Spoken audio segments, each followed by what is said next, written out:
성경 곳곳에는 하나님의 사람들이 하나님으로부터 부르심을 받는 장면이 등장합니다. 갈대아 우르에서 하나님은 아브라함을 부르셨습니다. 또한 어린 사무엘을 부르셨고 사울과 다윗을 부르시기도 하셨지요. 그리고 하나님은 12 사도들과 또 사도 바울을 부르시기도 하셨습니다. 이런 하나님의 부르심을 소명이라고 이야기합니다. 성경의 여러 소명 장면 중에서도 특별히 모세가 소명받는 장면은 유독 인상적인 측면이 있습니다. 끊임없이 타오르는 불꽃 가운데서 하나님이 직접 현현하시고 친히 당신의 음성으로 모세의 이름을 부르시는 그 장면의 신비함과 장엄함이 다른 어떤 소명의 장면과는 차이점이 나타나기 때문이지요. 특히 모세의 소명이 있는 이 장면, 이 본문은 많은 분들이 설교를 하고 또 특별히 5절에 있는 네 발에서 신을 벗으라 라는 이 구절은요, 너무도 유명해서 많이 설교와 찬양으로 불려지기도 했던 구절입니다. 그래서 오늘 저는 이 유명한 본문 중에 네 발에서 신을 벗으라 라는 내용은 제외하고 나머지 어떤 부분들 속에서 부르심을 받은 자들에게 주시는 하나님의 메시지를 살펴보기를 원합니다. 우리는 하나님께 부르심을 받은 하나님의 자녀들입니다. 부르심을 받은 이들이 어떠한 마음을 가지고 어떠한 태도를 가지고 살아야 할까요? 첫 번째 우리가 인식해야 될 내용은 이것입니다. 바로 부르심을 받은 자들은 하나님께서 고쳐서 사용하신다라는 것이에요. 먼저 본문 1절을 보면 모세는 하나님께 부름받을 당시에 광야에서 장인 이드로의 양을 치고 있는 상태였다라고 소개하고 있습니다. 생각해 보십시오. 원래 모세가 어떤 인물이었습니까? 대제국 이집트의 왕자 아니었습니까? 보고 싶은 거 보고 살았고 먹고 싶은 거 먹으면서 지내왔을 것입니다. 당대 최고의 학문을 배웠고 궁중무예에 능숙했을 것이에요. 이게 성경을 읽다 보면 그것을 추측해 볼 만한 여러 사건들이 있는데, 모세가 애굽 사람을 쳐 죽인 것, 혹은 그 아내와 처제들이 광야에서 불량한 목자들에게 괴롭힘을 당할 때 모세가 가서 그들을 혼내주고 여인들을 구출해 준 것, 이런 것들을 보면 모세가 약하고 가녀린 그런 사람은 아니다. 아마 이제 문무를 겸비한 인재였을 것이다. 우리가 충분히 짐작을 해볼 수가 있지요. 그리고 람세스나 이집트 왕자 이런 것들을 보면 모세는 당시에 차기 대권 주자를 위협할 만큼의 아주 영향력 있는 인물이었음을 알 수 있기도 합니다. 그런 사람, 그렇게 힘이 있고 한때 잘 나갔던 영향력 있던 사람이 바로 모세였습니다. 그런데 그 모세가 지금 뭐 하고 있다고요? 양을 치고 있었습니다. 그것도 자기 소유의 양이 아니라 장인 이드로의 양떼를 치고 있는 것이죠. 생각해 보십시다. 모세가 양고기를 잘 먹었을 거예요. 그런데 양을 먹인 적이 있을까요? 관심도 없는 영역 아니었겠습니까? 그런데 양고기 맛있게 먹을 줄이나 알았던 그에게 양떼를 이끌고 풀 먹이로 이제 풀밭을 찾아 헤매는 그 삶, 그것은요 정말 불편하고 괴로운 삶이었을 것입니다. 그렇다면 그는 왜 양을 먹던 자에서 양을 먹이는 자로 살게 되었던 것일까요? 거기에는 모세를 부르신 이 곧 하나님의 큰 계획이 숨어 있었습니다. 가끔 드라마에 보면요 이런 스토리들이 등장하곤 합니다. 한 기업의 그룹의 회장님에게 고민이 있어요. 뭐냐 하면 아들은 죽고 손자에게 경영권을 승계해 줘야 되는데 이 손자가 금수저로 태어나서 그런지 너무 버릇이 없고 돈 귀한 줄을 몰라요. 사람들을 함부로 하대하고 돈이면 뭐든지 할 수 있다라는 오만방자함 속에 살아가고 있는 모습을 보고 있기 때문입니다. 할아버지가 이 손자에게 회사를 물려주려니까 아직 너무 준비가 안 됐어요. 그래서 어떻게 합니까?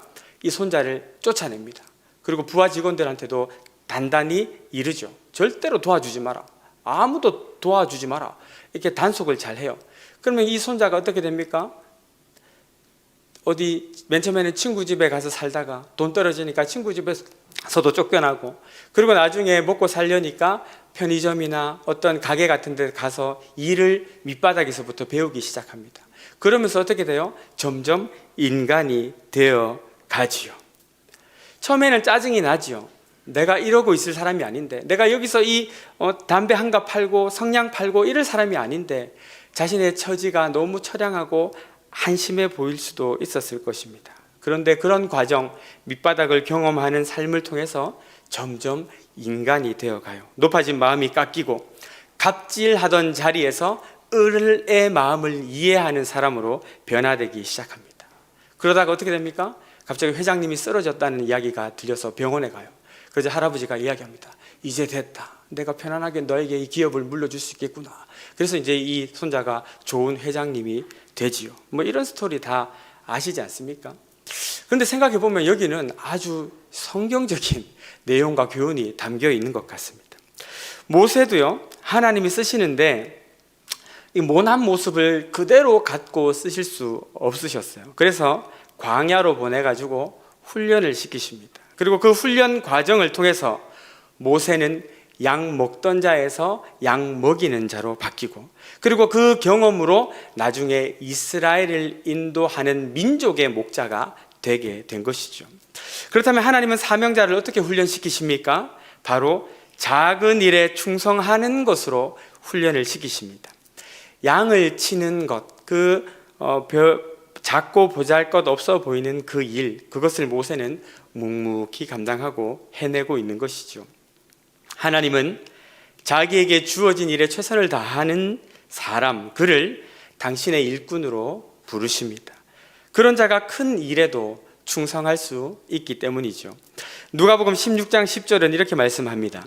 지극히 작은 것에 충성된 자는 큰 것에도 충성되고, 지극히 작은 것에 불의한 자는 큰 것에도 불의하니라. 지금 여러분에게 맡겨진 일은 무엇입니까? 가정에서 싱크대 앞에 서서 설거지를 하는 것입니까? 아니면 학교 강의실에 앉아 공부를 하는 것인가요?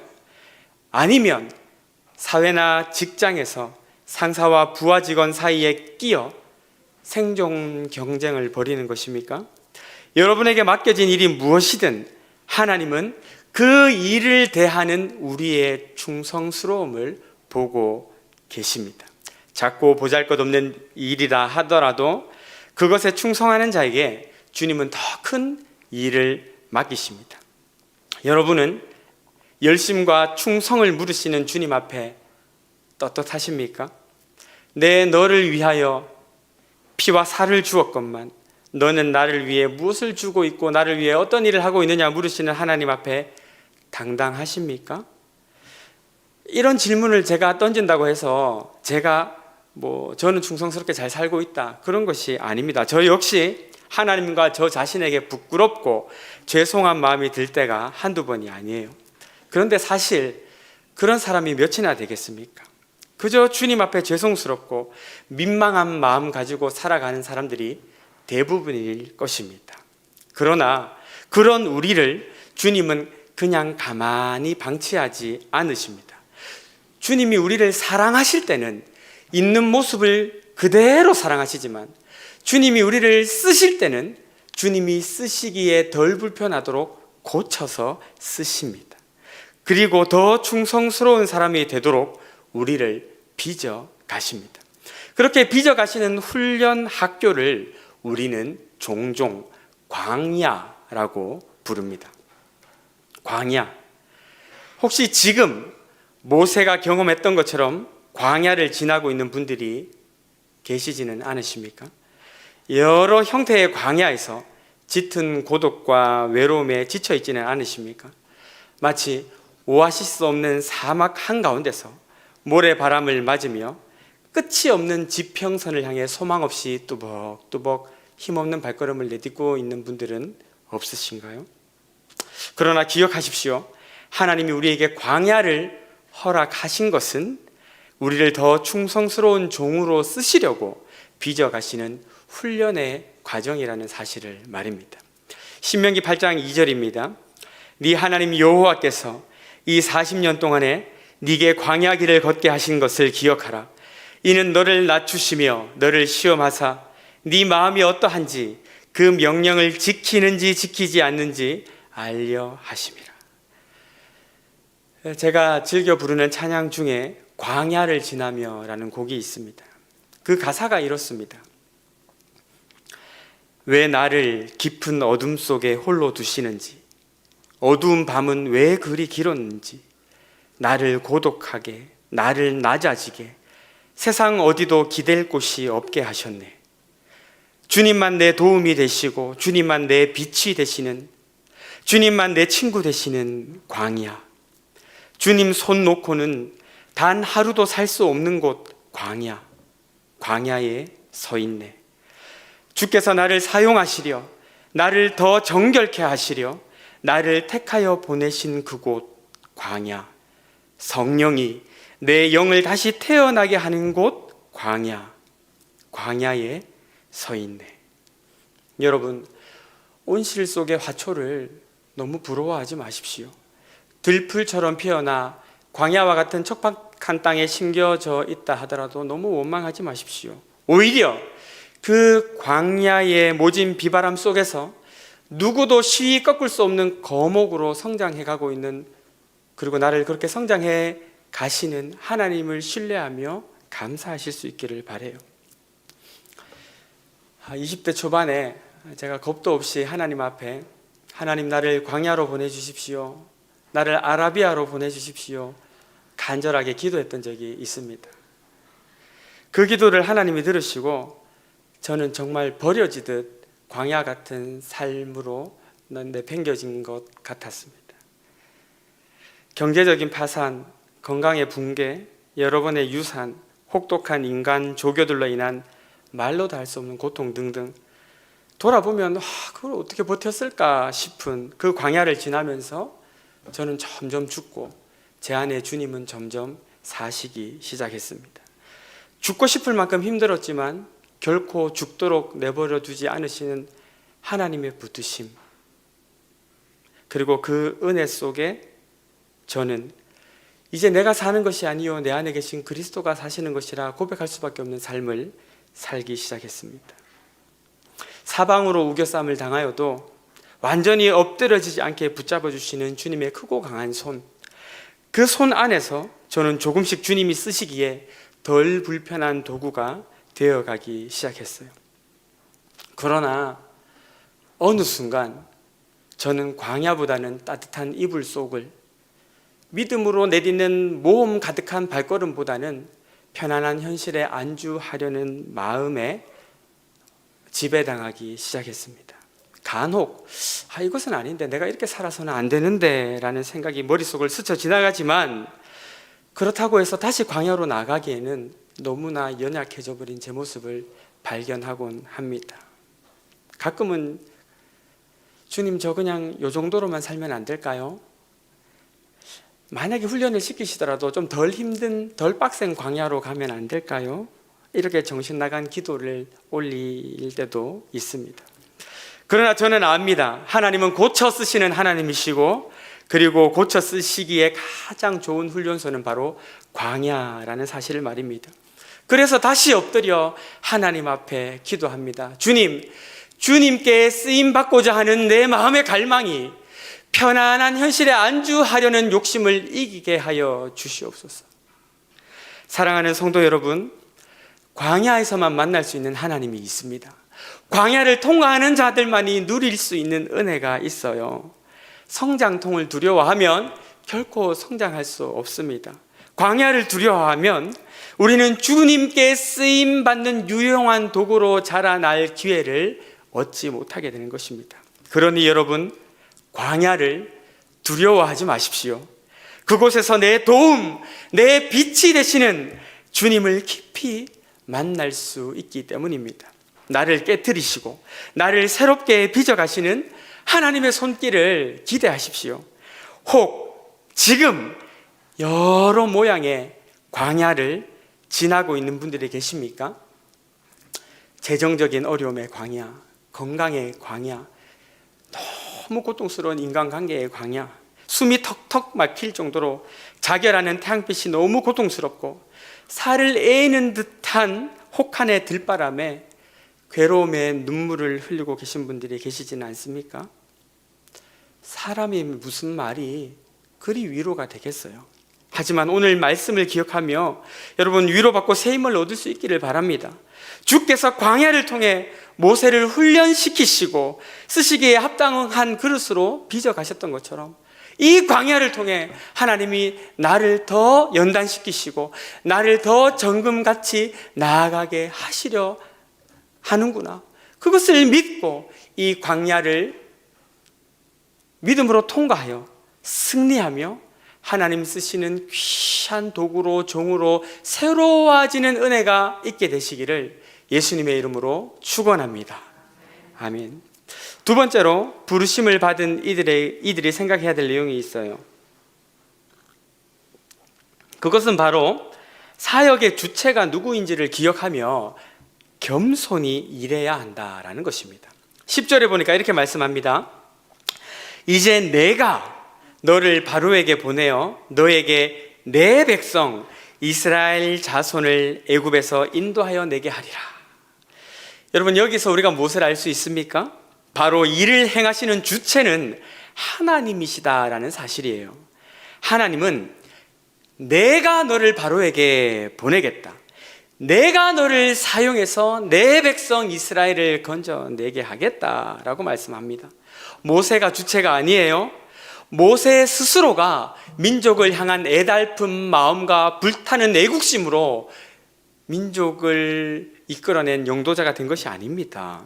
그저 그는 하나님이 써주셔서 쓰임받은 것일 뿐이에요. 여러분, 교회에서 뭐 좀 섬기고 있는 게 있으십니까? 여러분이 전도하고 선교하고 봉사해서 무언가 좀 일이 이루어진 게 있으세요? 그 일은 여러분이 하신 게 아니라 여러분을 통해 하나님이 하신 일이에요. 그러므로 우리는 도무지 교만할 이유도 없고 교만해야 될 근거도 없습니다. 목수가 집을 이쁘게 짓는다고 해서 톱과 망치가 영광 받을 이유가 있습니까? 수술이 잘 됐다고 해서 마취제나 주사가 영광 받을 일이 있어요? 목수가 박수를 받고 의사 선생님이 고맙다는 인사를 들어야 정상 아닌가요? 그런데 영광과 존경을 자기에게 돌리려고 하는 이들이 있습니다. 내가 드러나고 내 이름 높아지기를 은근히 노력하는 자들이 있어요. 그거 남들이 모르는 것 같아도 다 티가 나요. 고린도전서 9장 16절에서 사도 바울은 이렇게 이야기합니다. 내가 복음을 전할지라도 자랑할 것이 없음은 내가 부득불 할 일임이라. 또 누가복음 17장 10절은 이렇게 말씀합니다. 이와 같이 너희도 명령받은 것을 다 행한 후에 이르기를 우리는 무익한 종이라 우리가 하여야 할 일을 한 것뿐이라 할지니라.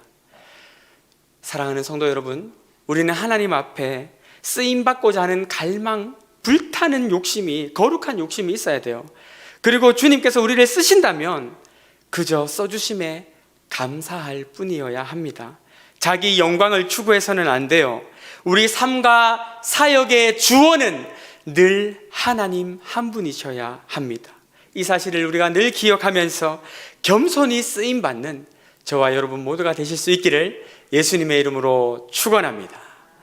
마지막으로 부르심을 받은 이들이 기억해야 될 내용이 있습니다. 그것은 바로 부르신 이를 바라보며 담대해야 한다라는 것입니다. 내가 너를 바로에게 보내겠다, 내가 너를 사용해서 내 백성을 인도해 내겠다 하나님이 말씀하시자 모세가 이렇게 대답을 합니다. 11절인데요 현대어 성경은 이렇게 번역을 하고 있습니다. 제가 누구이기에 바로에게 가겠습니까? 더구나 이스라엘 사람들을 애굽에서 이끌어내다니요 두려운 마음뿐입니다. 여러분, 바로가 누굽니까? 바로는 고대 이집트의 정치적, 종교적 최고 통치자로서 그 자체가 신으로 여겨지던 존재 아니었어요? 그런 바로에게 대적하는 것은 정말 두렵고 떨리는 일이었을 것입니다. 그런데 이해는 되지만 그것은 세상적이고 불신앙적인 관점일 뿐입니다. 부르심을 받은 자들은 바로가 아니라 바로보다 크신 하나님을 바라보며 담대히 바로 앞으로 나아가야 하는 것이에요. 제가 중학생 때 일입니다. 요즘은 아이들이 PC방을 자주 가지만 그때는 오락실을 자주 갔습니다. 그 당시 유행하던 게임은요, 스트리트 파이터라는 격투 게임이었는데 저도 즐겨 했고 또 썩 잘 하기도 했습니다. 하루는 수업을 마치고 읍내에 있는 오락실로 가서 스트리트 파이터 게임을 하는데 한 어린 초등학생이 제 옆에 앉아서 이렇게 동전을 넣고 저와 결투를 시작했습니다. 저는 5, 6엔, 아도겐 이런 아주 필살기를 써가면서 내리 대여섯 판을 이겨버렸어요. 그러자 이 초등학생 어린애가 씩씩거리면서 일어나서 가더라고요. 동전이 다 떨어졌나 봐요. 그래서 저는 이제 다시 또 기계랑 게임을 하는데 잠시 후에 누가 제 어깨를 툭툭 칩니다. 그래서 제가 고개를 탁 돌려서 보니까 아까 그 초등학생인 거예요. 그래서 제가 딱 보고 있으니까 얘가 저한테 뭐라고 하냐면, 야, 돈 있는 거 다 내놔 이러대요. 여러분, 저는 초등학교부터 중학교 3학년 때까지 육상부였습니다. 제가 저희 아버지와 형 말고는 겁나는 게 별로 없던 시절을 보냈습니다. 상상하기 힘드시죠? 그랬던 육상부 곽규종이가 그 초등학생이 돈 내놓으라는 소리가 얼마나 기막히게 어이없게 들렸겠어요. 그래서 제가 딱 일어나서 야, 얘야 그러면 안 된다 한다. 제가 이렇게 이야기를 딱 하려고 하는데 이 초등학생이 뒤를 딱 쳐다보는 거예요. 그래서 제가 걔가 눈을 향하는 곳으로 제 시선을 딱 옮기니까 오락실 뒤편에 딱 봐도 너무 불량스럽고 껄렁껄렁한 깡패 같은 고등학생 형들이 앉아가지고 저와 그 녀석을 번갈아 가면서 씩 웃으면서 보고 있더라고요. 어떤 상황인지 금방 감이 오더군요. 이 깡패들이 어린애 시켜가지고 저한테 돈 뜯어오라고 이렇게 말한 거예요. 제가 겁나는 것이 별로 없었지만 겁이 납디다.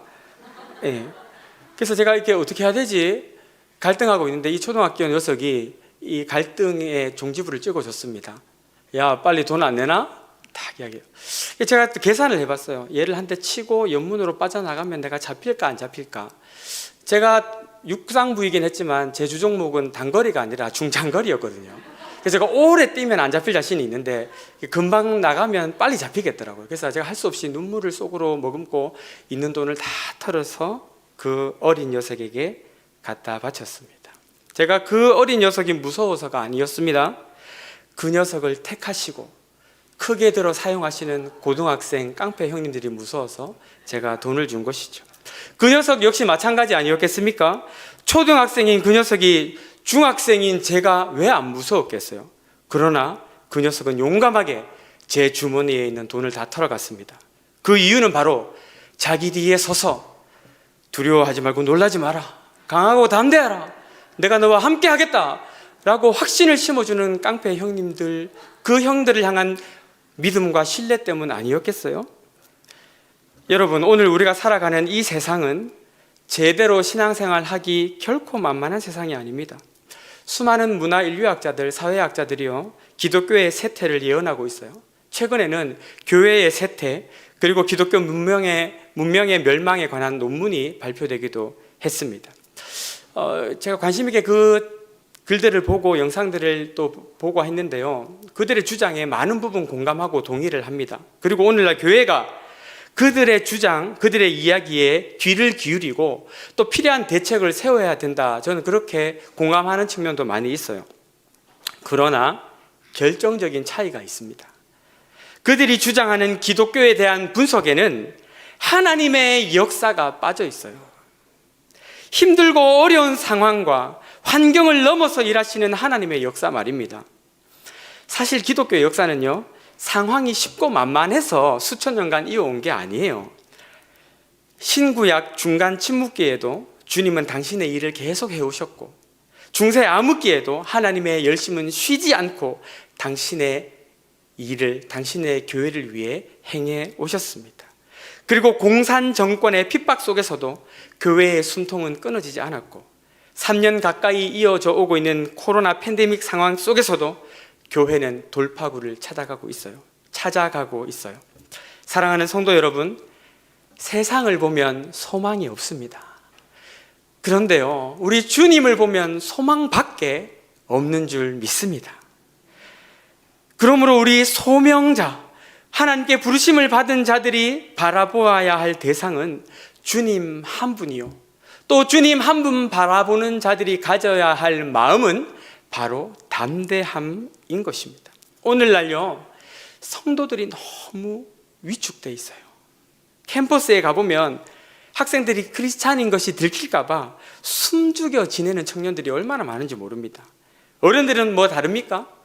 사회에서도 마찬가지예요. 괜히 예수 믿는 팀에서 나한테 어떤 불이익이나 손해가 끼쳐질까봐 숨죽여 사는 이들이 얼마나 많이 있습니까? 여러분, 이제 다시 주님을 바라보십시다.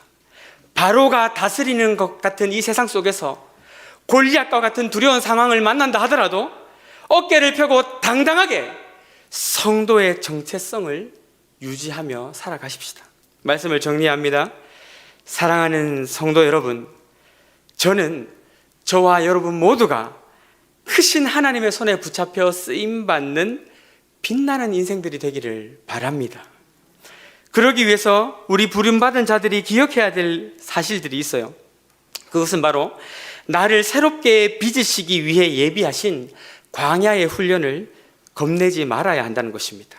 오히려 광야 생활을 통해서 주님만 의지하는 성숙한 자로 변화되어 가고 주님 쓰시기에 덜 불편한 자로 준비되어 가는 것을 기대할 수 있기를 바라요.